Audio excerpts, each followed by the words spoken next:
سكن الأنبياء هي أرض فلسطين. نبي الله إبراهيم هاجر إلى أرض فلسطين. نبي الله لوط نجاه الله من العذاب بعد أن ترك قومه وهاجر إلى أرض فلسطين. نبي الله داود عاش في أرض فلسطين وبنى محرابه في أرض فلسطين. وأما عن ولده نبي الله سليمان فإنه قد حكم العالم بأكمله من أرض فلسطين. والنملة التي تكلمت مع نبي الله سليمان كانت في قرية النمل في أرض فلسطين. نبي الله زكريا بنى محرابه في أرض فلسطين. نبي الله موسى بن عمران طلب من قومه أن يدخلوا الأرض المقدسة وهي أرض فلسطين، وسموها بالأرض المقدسة لأنها طاهرة مطهرة إلى يوم الدين.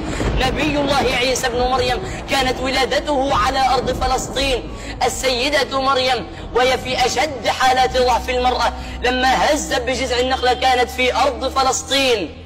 المسيح الدجال نهايته ستكون في أرض فلسطين. يأجوج ومأجوج ستكون نهايتهم أيضا على أرض فلسطين. أرض المحشر والمنشر إنما هي أيضا أرض فلسطين. المسجد الأقصى في أرض فلسطين. الصلاة الواحدة في المسجد الأقصى ب500 صلاة وهو أيضا في أرض فلسطين. النبي صلى بكل الأنبياء وهو في أرض فلسطين. عرج بالنبي إلى السماوات العلى من أرض فلسطين. التراث العريق تجده في أرض فلسطين. مهد الحضارات هي أرض فلسطين. أرض الرسالات هي أرض فلسطين. إذن فهي رائدة الحضارة ومنطلق الجدارة، فلها من المكانة العظيمة منذ أن وطئتها أقدام الأنبياء والمرسلين الصالحين والمكرمين المعابدين والمسلمين الراكعين القائمين الساجدين.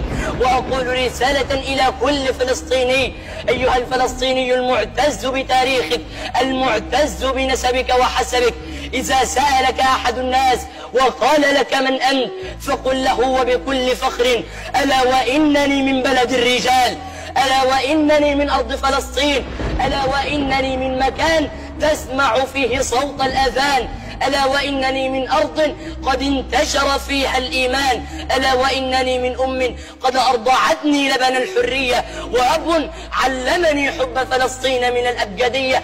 وقل شامخا وبكل فخر: فلسطين عربية إلى يوم الدين، فلسطين عربية. الله احنا عرفنا ليه بقى احنا حبيبي ربنا يعزك. الجمال ده يا عم، ما شاء الله عليك. حبيبي ربنا كلام جميل وفي الصميم. ربنا يعزك. عندك كام سنة يا عبد السلام؟ عندي 14 سنة. اللهم صل على النبي عليك. ربنا يبارك في عمرك يا حبيبي. ربنا يبارك ربنا يبارك في عمرك.